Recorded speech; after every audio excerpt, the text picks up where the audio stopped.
ॐ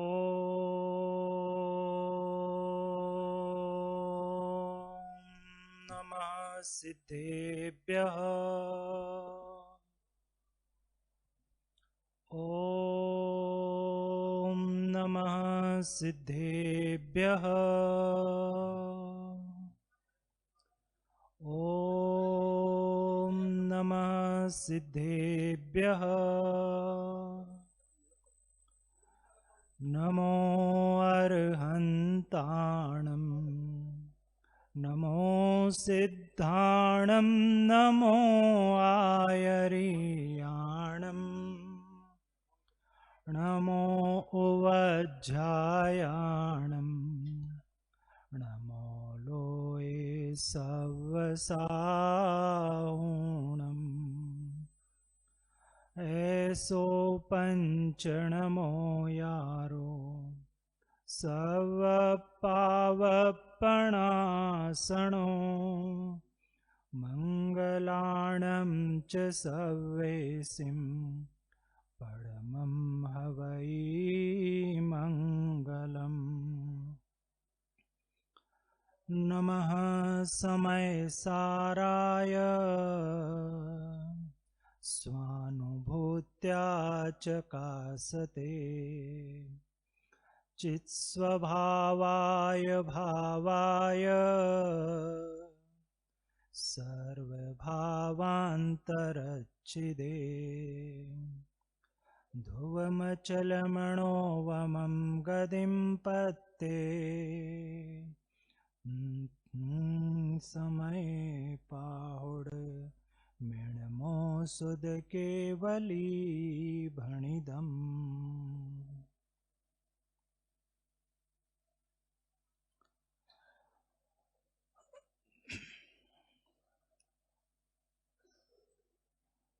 सैतालीसवां आध्यात्मिक शिक्षण शिविर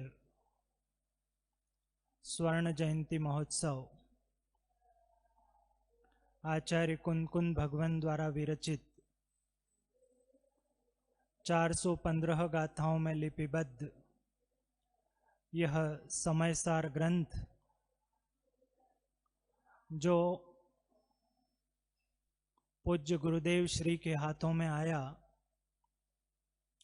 तो एक अध्यात्म की क्रांति ला दी। उस अध्यात्म की क्रांति के सुपरिणाम देश भर में लोग बाग खा पी कर मोह निद्रा में जैसे सोते हों, लेकिन ये अध्यात्म का ही प्रभाव है कि इस दोपहर में भी अध्यात्म की बात चर्चा वार्ता सुनने को उत्सुक हैं। जब इस शिक्षण शिविर का नाम ही आध्यात्मिक शिक्षण शिविर है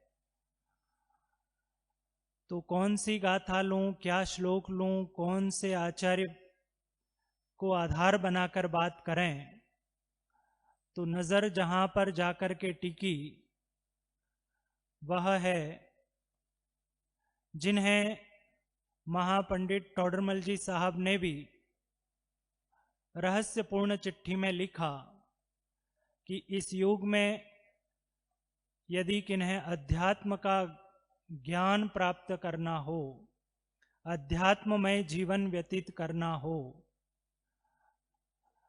तो आप आचार्य अमृतचंद्र देव की उस टीका का रसास्वादन करें। महापंडित टोडरमल जी साहब के उन शब्दों को ही अक्षरशः स्वीकार करते हुए बिना किसी पूर्व भूमिका के सीधे उस छंद पर, जो छंद जब हम 45 मिनट बाद यहाँ से उठेंगे तो हमें लगेगा कि हम क्या थे और हमने क्या हासिल किया है, या अभी तक हम क्या थे और हमें क्या होना चाहिए। पूर्व भूमिका आप अच्छी तरीके से सुनेंगे तो आपको सारा का सारा विषय अक्षरशः समझ में आएगा और वह इन 7 दिनों के लिए, और न केवल 7 दिनों के लिए बल्कि हमारे पूरे आगामी जीवन के लिए बहुत महत्वपूर्ण कारगर सिद्ध होगा। तो आइए, आचार्य कुंद भगवान 5 मिनट की पहले भूमिका कि इस छंद का मैंने चयन क्यों किया है, इस छंद की आवश्यकता क्या है, और इस छंद को इस मध्याह्नकालीन सत्र में इसी छंद को मैंने क्यों चयन किया है। बाबू जी, आचार्य कुंद भगवान इस समयसार ग्रंथ में कितनी गाथाएं लिखी उन्होंने? 415 गाथाएं। 415 गाथाएं लिख चुके हैं। निर्जरा अधिकार है, निर्जरा अधिकार में करीब करीब 202 गाथाएं उन्होंने लिखी हैं, और 202 गाथाओं बाद भी उन्हें यह लगता है कि इसका जो असर होना चाहिए था वो असर नहीं हो रहा है। इसे यूं समझें कि किसी बच्चे को, किसी व्यक्ति को आपने ये कहा कि भाई यहां पर देख के चलना, आपको कहा गया था ना सुबह यहां पर थोड़ा सा देख के चलना, और एक बार नहीं, 2 बार नहीं, 202 बार कह दिया जाए और फिर भी ठोकर लगे तो आपके मुंह से क्या निकलेगा? भाई साहब, नवीन जी भाई साहब, क्या निकलेगा आपके मुंह से? अरे अंधे हो क्या? आपने किसी बच्चे को कहा कि भाई पानी लाना, मेहमान आए हैं पानी लाना, एक बार कहा, 2 बार कहा, उसने ट्रांसलेट करके सुना दिया। क्या कहा? सुनाया नहीं, ट्रांसलेट करके, भाषानुवाद करके भी सुना दिया। तो आप क्या कहेंगे उसे? सुना ऐसा कहेंगे कि सुनते नहीं हो क्या, बहरे हो क्या? ख्याल में आता है? बस ये दोनों चीजें ख्याल में रखना। और अब आचार्य अमृतचंद्र देव 138वें कलश में जो बात कहते हैं वो बात आप तक पहुंचेगी। बात ऐसी है कि हम अनादिकाल से सारी चीजें सुनते आ रहे हैं। पहली बात तो सुनना समझना ही मुश्किल था, जो आचार्य कुंद भगवान ने चौथी गाथा में लिखा, सुत परिचिदाणो बोधा। लेकिन सौभाग्य से हमें सुनने का अवसर मिला, लेकिन फिर भी जो कहा गया था कि वहां पर ठोकर लग सकती है, फिर भी हम जाकर के टकराते हैं, तो अनायास जो शब्द निकलते हैं वो ही आचार्य अमृतचंद्र देव की लेखनी में आए हैं। वो शब्द क्या है, उसका भाव क्या है, और वो भाव हमें कैसे ग्रहण करना चाहिए, ये इस 138वें छंद में है। ये ध्यान में रखिएगा। 202 गाथाएं हो चुकी हैं। कितनी गाथाएं हो चुकी? 202। लगभग 50% काम हो चुका, निर्जरा अधिकार में आ चुके हैं। तब आचार्य भगवान की, आचार्य अमृतचंद्र देव की लेखनी में ये छंद निकलता है, और वो छंद हमारे लिए मार्गदर्शक बन जाता है। वो छंद हमारे लिए मोक्ष मार्ग को प्रशस्त करने वाला बन जाता है। वो छंद हमारी आंखें खोलने वाला बन जाता है। वो छंद हमारी मोह निद्रा तंद्रा को तोड़ने वाला बन जाता है, और वो छंद हमारे लिए कल्याणकारी हो जाता है। आइए देखते हैं वो छंद क्या है जिसकी महिमा इतनी है। पहले मैं संस्कृत में वो छंद पढ़ता हूं। 138वां छंद है। स्क्रीन पे आया क्या? निर्जरा अधिकार का 138वां छंद है। यदि स्क्रीन पर आए तो आप भी उच्चारण करें, नहीं तो मैं उच्चारण करता हूं इसका। आसंसारात् प्रतिपदममि रागिणो नित्यमत्ता सोप्तायस्मिन् पदमपदम् तद्विबुध्वम् अंधा एते तः पदमिदमिदम् यत्र चैतन्य धातु शुद्धः शुद्धः स्वरस भरत स्थाई भावत्वमेति। आचार्य भगवान इस छंद में ऐसे कहते हैं, जैसा बाबू युगल जी ने सिद्ध पूजन की जयमाला में लिखा, जगाया तुमने कितनी बार, हुआ नहीं चिर निद्रा का अंत। जगाया तुमने कितनी बार, हुआ नहीं चिर निद्रा का अंत। ये पंक्तियां ख्याल में रखना और आचार्य अमृतचंद्र देव की इन पंक्तियों का आप रसास्वादन लेना। इसका हिंदी अनुवाद जो किया है, संस्कृत कुछ कुछ आपके ख्याल में आई होगी, इतना ही ख्याल में आया होगा जैसा 8वीं गाथा में आचार्य कुंदकुंद भगवान ने कहा है कि भाई क्यों इस भाषा का प्रयोग किया है, अनार्य भाषा के बिना समझा सकते न अनार्य को। तो वहां पर जब आचार्य भगवान, जब मुनिराज उसको बतलाते हैं, कल्याणम अस्तु धर्म वृद्धि रस्तु का आशीर्वाद देते हैं, तो उसकी कुछ पल्ले नहीं पड़ता है। आचार्य अमृतचंद्र देव उसकी टीका लिखते हुए लिखते हैं कि मेंढे की तरह वह ताकता है, लेकिन जब भाषानुवाद भावानुवाद करते हुए जब बतलाते हैं कि ये तो आपको आशीर्वाद दे रहे हैं, आपकी धर्म वृद्धि का आशीर्वाद दे रहे हैं, तो उसके अंदर का रोमांच जाग जाता है और वो प्रसन्न चित्त होता है। मानो ठीक ऐसे ही अभी संस्कृत में आचार्य अमृतचंद्र देव की लेखनी से हमने जाना समझा, तो हमारे कुछ कुछ कर्ण कपाटों से अंतरंग में कुछ उतरा होगा, लेकिन भाषा के काल प्रवाह के कारण अब हम हिंदी भाषी हैं, तो हमें वो संस्कृत के शब्द, संस्कृत का भाव हमारे तक पहुंचा हो। लेकिन हिंदी में जो डॉक्टर साहब ने इसका अनुवाद किया है, आदरणीय छोटे दादा डॉक्टर हुकमचंद जी भारेल साहब ने जो अनुवाद किया है, उस अनुवाद के एक एक पद को आप पढ़ेंगे, समझेंगे, तो फिर मुझे कुछ कहने की कोई आवश्यकता ही नहीं रहेगी। इतना बहुत सुंदर भावानुवाद किया है, भाषानुवाद किया है। आइए पढ़ते हैं पहले हिंदी अनुवाद, फिर जो बात करनी है वो करते हैं। अपद पद में मत नित अंधे जगत के प्राणियों, यह पद तुम्हारा पद नहीं, निज जान कर क्यों सो रहे। जागो इधर आओ रहो नित मगन परमानंद में, हो परम पदमय तुम स्वयं हो चैतन्यमय। जैन दर्शन और आचार्य कुंदकुंद भगवान और पूज्य गुरुदेव श्री की ये विशेषता है कि पूरी दुनिया का मोटिवेशनल यदि स्पीकर कोई है, मोटिवेशनल कोई धर्म है, मोटिवेशनल कोई गुरु है, तो वो जैन धर्म है, कुंदकुंदाचार्य हैं और पूज्य गुरुदेव श्री हैं।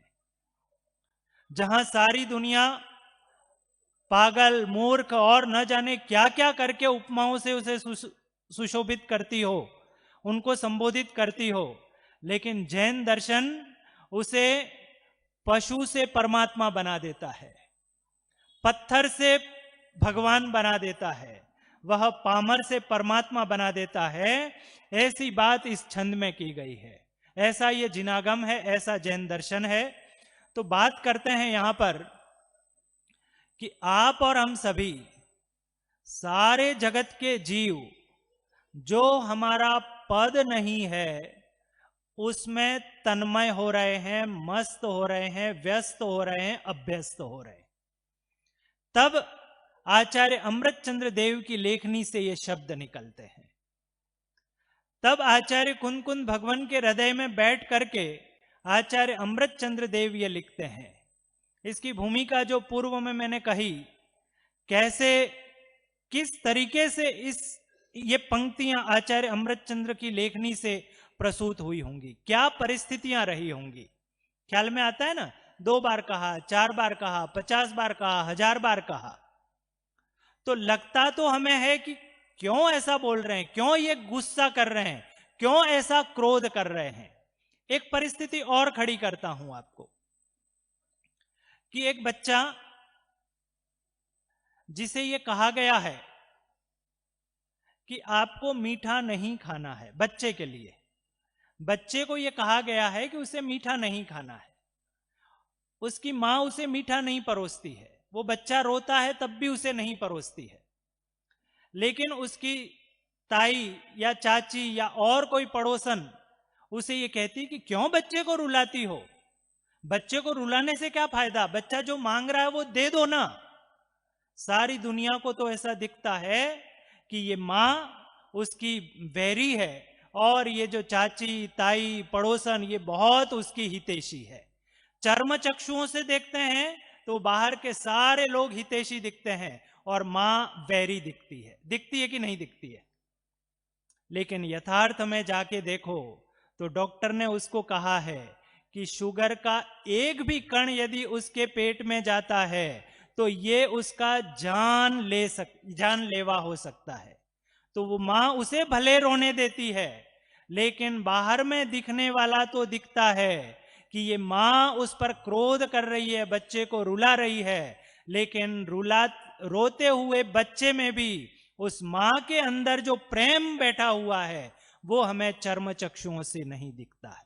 ठीक ऐसे ही आचार्य अमृतचंद्र भगवान के अंदर भले शब्दों में तो ऐसा आ रहा है कि हे अंधे जगत के प्राणियों, लेकिन उनके अंदर की जो करुणा है, उनके अंदर का जो वात्सल्य है, उनके अंदर की जो प्रेम है, वो प्रेम यहां जब हम तीसरी और चौथी पंक्ति में जाकर के देखते हैं तब हमें ख्याल में आएगा। स्क्रीन पे आ रहा हो तो हिंदी में आपसे उच्चारण करवाना चाहूंगा, आप भी वो पद बोलें। कम से कम इस 45 मिनट में आपके वो पद सिर्फ यहां तक नहीं, शब्दों तक नहीं, बल्कि यहां आपके अंदर बैठ जाना चाहिए कि नहीं, हम इस स्वर्ण जयंती महोत्सव में एक छंद याद करके लाए हैं जो हमारे जीवन को बदलने वाला है, जो हमारे मोक्ष मार्ग को प्रशस्त करने वाला है, जो हमें कल्याण के मार्ग पर ले जाने वाला है, जो हमारी आंखें खोलने वाला है। तो क्या है? अपद पद में मतनित अंधे जगत के प्राणियों, अपद पद में अंधे जगत के प्राणियों, यह पद तुम्हारा पद नहीं, निज जान कर क्यों सो रहे, यह पद तुम्हारा पद नहीं।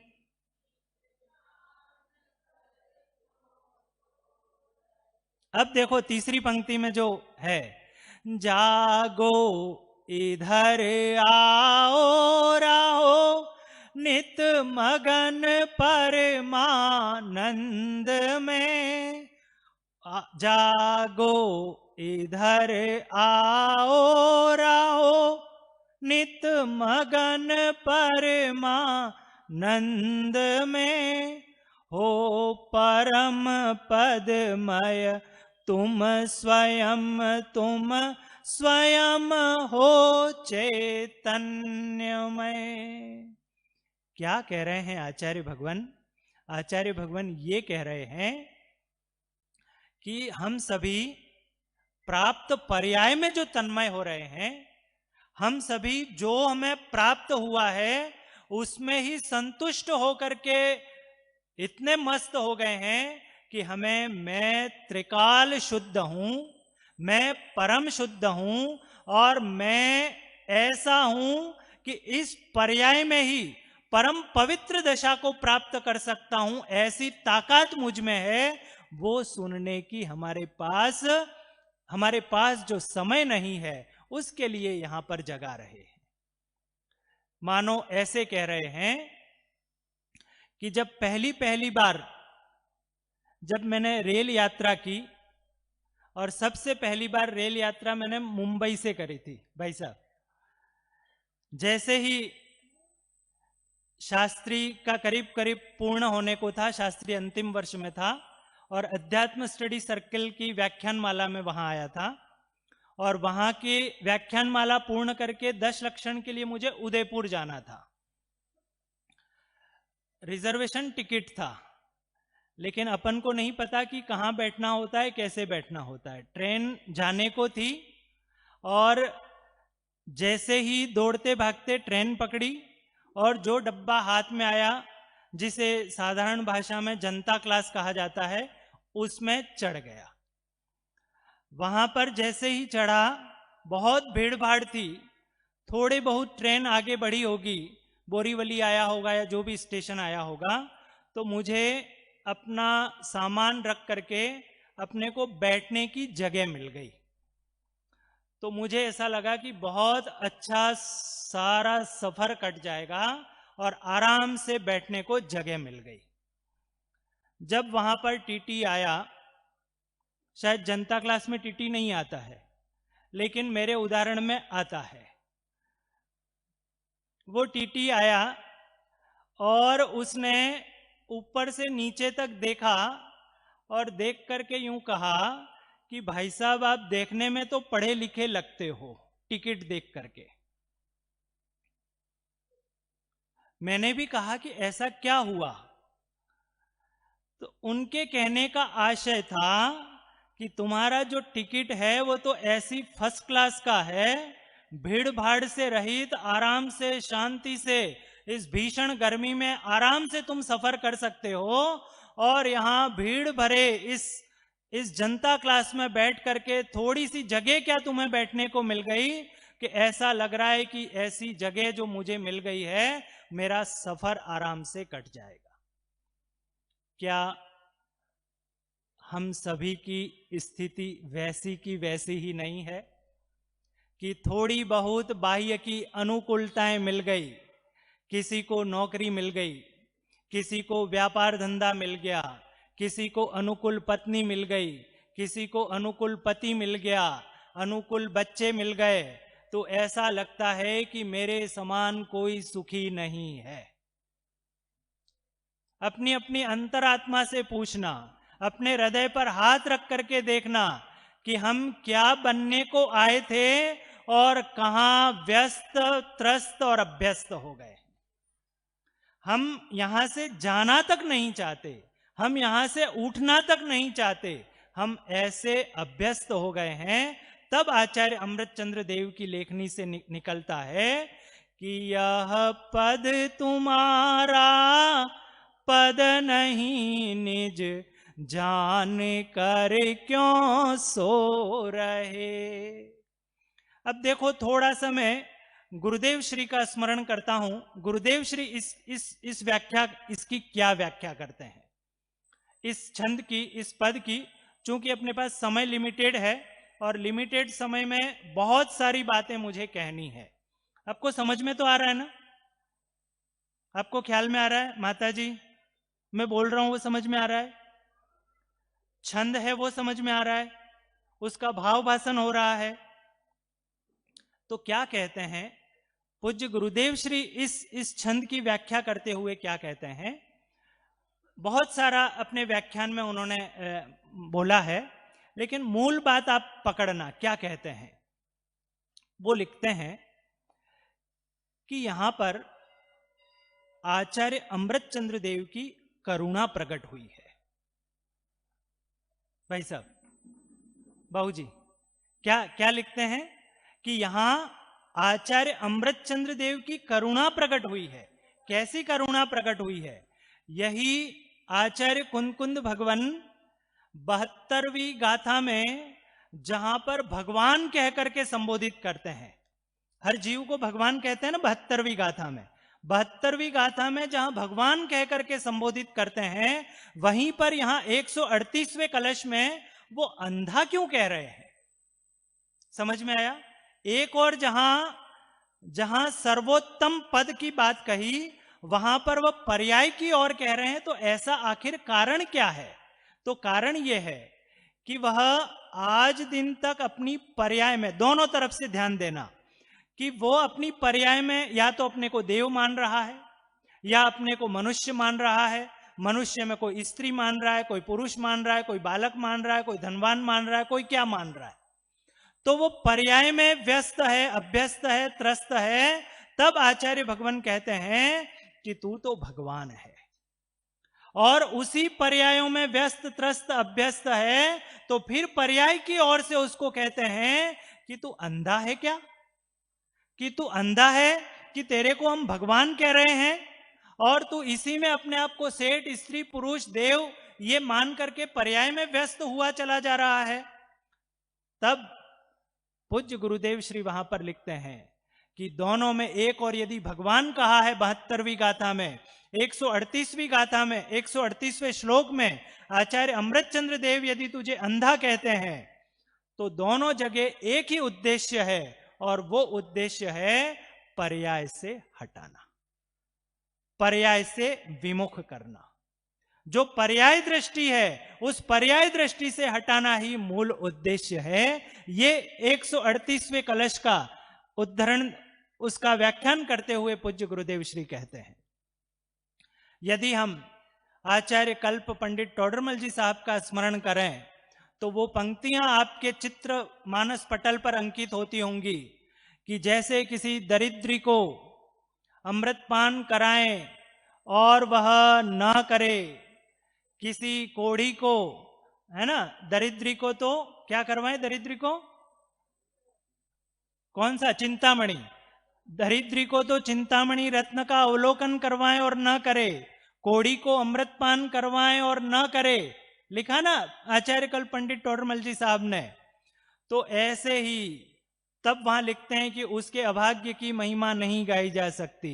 तो तब यहां पर लिखना पड़ता है कि एकत्व विभक्त भगवान आत्मा की बात पूज्य गुरुदेव श्री के प्रभावना योग में 50-50 वर्षों से निरंतर, जैसी समूह शरण में 7 घंटे 12 मिनट जो धारा बहती रहती है वैसी धारा बहे, और उसके बाद भी यदि हम वहां के वहां हैं तो आचार्य अमृतचंद्र देव की लेखनी से प्रसूत होता है कि यह पद तुम्हारा पद नहीं, निज जान कर क्यों सो रहे। जागने का समय है कि नहीं है? जागृत अवस्था में होना चाहिए कि नहीं होना चाहिए? कि अब भी हमें मोह निद्रा में ही सोए रहना है? तब आचार्य भगवान ये जो लिखते हैं, कितनी करुणा करी है, कितनी कृपा करी है। ख्याल में आता है ना आपको? दो रूप आचार्य अमृतचंद्र देव के, 2 रूप यहां पर दिखते हैं इस छंद में। जैसे वो मां के मैंने 2 रूप दिखाए थे आपको, कि बाहर में तो वो मां उस बच्चे के प्रति क्रोध करती हुई दिखती है कि नहीं तुझे मीठा नहीं मिलेगा, रोना हो तो रो, भोजन करना हो तो कर, नहीं करना हो तो कोई बात नहीं, लेकिन तुझे मीठा नहीं मिलेगा।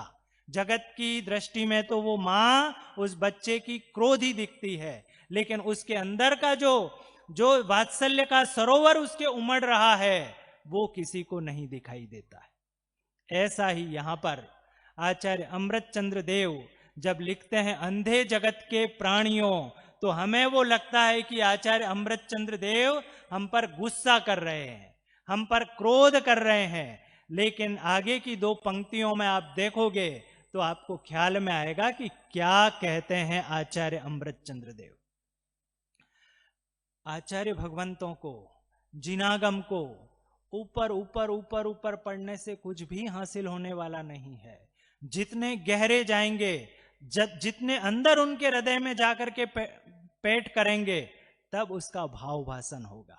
यदि ऊपर ही ऊपर पढ़ते चले जाएंगे तो जैसे गणित पढ़ने वाला, विज्ञान पढ़ने वाला, सामाजिक विज्ञान पढ़ने वाला छात्र भी सारी की सारी चीजें कंठस्थ कर लेता है और वह बड़े बड़े एग्जाम पास कर लेता है, लेकिन उसको हासिल कुछ नहीं होता है। ऐसे ही हम यदि शब्द मात्र इनको पढ़ लेंगे, ये किस सभा में मैं बोल रहा हूं ये मुझे अच्छी तरह से पता है, ये सभा है जो निरंतर स्वाध्यायी है। मैं उस सभा में नहीं बोल रहा हूं कि जो पहल स्वाध्याय करने की जिनको प्रेरणा देनी है। पहले पहल तो यही कहा जाएगा स्वाध्याय करने के लिए, लेकिन जब हम इतने सालों से स्वाध्याय कर रहे हैं तो उनकी गहराई में जाकर के आचार्य अमृतचंद्र देव क्या कहते हैं, आचार्य कुंकुंद भगवान क्या कहते हैं, तो वो यहां पर हमें जानने को समझने का अवसर है। तो जो आगे की पंक्तियां हैं, जागो इधर आओ रहो नित मगन परमानंद में। देखो एक एक शब्द में, एक एक पद में, चूंकि अपने पास यहाँ समय की सीमितता है, इसलिए एक एक पद का, एक एक शब्द का संस्कृत टू संस्कृत वो बताना संभव नहीं है। मैं तो उसका भाव भाषण कैसे आप तक पहुंचाया जा सकता है वो इस 45 मिनट में कैसे, जिसको कहा जाता है ना, नमूना शब्द तो थोड़ा हल्का लगता है, लेकिन सैंपल जो दिया जा सकता है आचार्य अमृतचंद्र देव का, वो सैंपल देने का प्रयास कर रहा हूं। और उनके अंदर की जो करुणा है, जो महापुरुष होते हैं, उन महापुरुषों के जो अंदर की करुणा होती है, वो करुणा हमें देखने का, वो चर्म चक्षुओं से नहीं दिखाई देगी। वो जो करुणा है वो चर्म चक्षुओं से नहीं दिखाई देगी। वो माँ का जो वात्सल्य है, वो प्रेम है, वो बाहरी चर्म चक्षुओं से नहीं दिखाई देगा। वो प्रेम तो किसी बिरले को ही दिखाई देगा कि वो माँ उस बच्चे के लिए चाहती है कि ये बच्चा बहुत लंबी उम्र जिए। वो माँ चाहती है कि डॉक्टर ने इसके लिए जो बोला है कि इसको कम से कम साल भर तक मीठा नहीं चखाओगे तो इसकी सारी की सारी डायबिटीज है वो दूर हो जाएगी, ऐसा जो डॉक्टर ने बोला है, इसलिए वो उन सब बातों से वो दूर रखती है। तो ऐसे ही यहाँ आचार्य अमृतचंद्र के हृदय में जाकर के आप बैठ करके देखते हो, वांचते हो, पढ़ते हो, सुनते हो, समझते हो, तब आचार्य भगवान कहते हैं, और मात्र जैन दर्शन ऐसा है। जो चौथी पंक्ति है वहां मैं आपका ध्यानाकर्षण करना चाहूंगा कि अन्य दर्शन होता तो वो कहता कि तुम्हें यदि सुख चाहिए, तुम्हें शांति चाहिए, तुम्हें परमानंद चाहिए, तो तुम यहां आओ, तुम मेरे पास आओ, तुम ये कार्य करो, तुम इतनी भक्ति करो, तुम उस पहाड़ पर जाओ, तुम उसकी वंदना करो, फला फला फला बहुत सारी चीजें कहता। लेकिन जैन दर्शन है, आचार्य कुंकुंद भगवान है, सर्वज्ञ परमात्मा है, आचार्य अमृतचंद्र देव हैं, ये कहते हैं कि ये जो जैन दर्शन है वो ये कहता है कि यदि तुम्हें परमानंद चाहिए तो इधर उधर कहीं भटकने की आवश्यकता नहीं है, वो तुम्हारे पास ही है। इतना स्वतंत्रता का जयघोष, स्वतंत्रता का उद्घोष करने वाला ये जिनागम है। ये आचार्य अमृतचंद्र देव, देखा ना आपने दो रूप आचार्य अमृतचंद्र देव के। पहली दो गाथाओं में उनका एक अलग रूप दिखता है। यदि आपने एकाभिनय देखे हो, एकाभिनय देखे, नाटक होते हैं ना रंगमंच पर, तो रंगमंच पर नाटक होते हैं तो हर पात्र को व्यक्त करने के लिए एक अलग अलग पात्र होता है, तो वो तो नाटक होता है। लेकिन एकाभिनय एक ही व्यक्ति होता है, वो एक समय में तो वो करता है स्त्री का पात्र, सिर्फ ऊपर चुन्नी जैसा ओढ़ लेगा और स्त्री का पात्र करेगा और स्त्री जैसी आवाज निकालेगी, और दूसरी बार चुन्नी हटा करके टोपी पहन लेगा और पुरुष जैसी आवाज में वो बात करेगा। तो यहां पर भी आचार्य अमृतचंद्र देव मानो पहली दो लाइनों में, पहली दो पंक्तियों में तो हमें जागृत करने के लिए थोड़ा सा मीठा सा क्रोध करते हुए से दिखते हैं, लेकिन अगली दो पंक्तियों में कहते हैं कि जागो इधर आओ। अपना कोई स्नेही जन होता है ना, तो अपन क्या करते हैं, आओ आओ आओ, कहां बिठाते हैं, आओ इधर आओ ना, पास में बैठो ना, इतने दूर क्यों बैठे हो, आराम से तसल्ली से बैठो। ऐसा करते हैं कि नहीं करते नवीन जी भाई साहब, क्या करते हैं? जैसे अपना नजदीकी रिश्तेदार, मित्र, भाई बांधव, साधर्मी जन आए तो जितना अंदर से स्नेहपूर्वक हम उसे अपने पास बिठाना चाहते हैं, तो ऐसे ही आचार्य अमृतचंद्र देव हम सबको मानो संबोधित करते हुए कह रहे हैं कि क्यों इतने दूर दूर कहां भटक रहे हो, कहां अपने आप को पुजारी मान करके बैठ गए, अपने आप को स्त्री मान करके बैठ गए। देखो, हम अपने आप को स्त्री मानते हैं, हम अपने आप को पुरुष मानते हैं। उसका एक छोटा सा उदाहरण कि आप जब मोह निद्रा से उठते हैं, रात्रिकालीन निद्रा से, तो जब उठते हैं तो सुबह उठते ही आपको क्या भाव आता है? कि उठते ही तुरंत रसोई में जाने का आपको भाव आता है? आपको आता है? आपको रसोई में जाने का भाव नहीं आता। आपको ये भाव आता है कि आज रसोई में मुझे कौन सी दाल बनानी, कौन सी सब्जी बनानी, क्या बनाना, ये भाव आता है। और आपको ये भाव आता है कि आज सर्विस पर, दुकान पर जाकर के क्या कार्य करना है। क्यों? आपको भाव रसोई का क्यों नहीं आता? आपको भाव दुकान और नौकरी पर जाकर के ये करना है, ये क्यों भाव नहीं आता?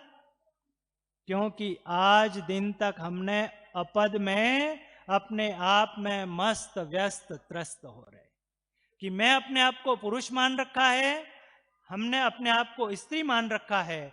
तब आचार्य अमृतचंद्र देव को लिखना पड़ता है कि अपद पद में मत नित अंधे जगत के प्राणियों। किसके लिए संबोधन है अंधे जगत के प्राणियों? सभा से मैं पूछना चाहता हूं, अंधे जगत के प्राणियों, आचार्य अमृतचंद्र देव किसको संबोधित कर रहे हैं? किसको?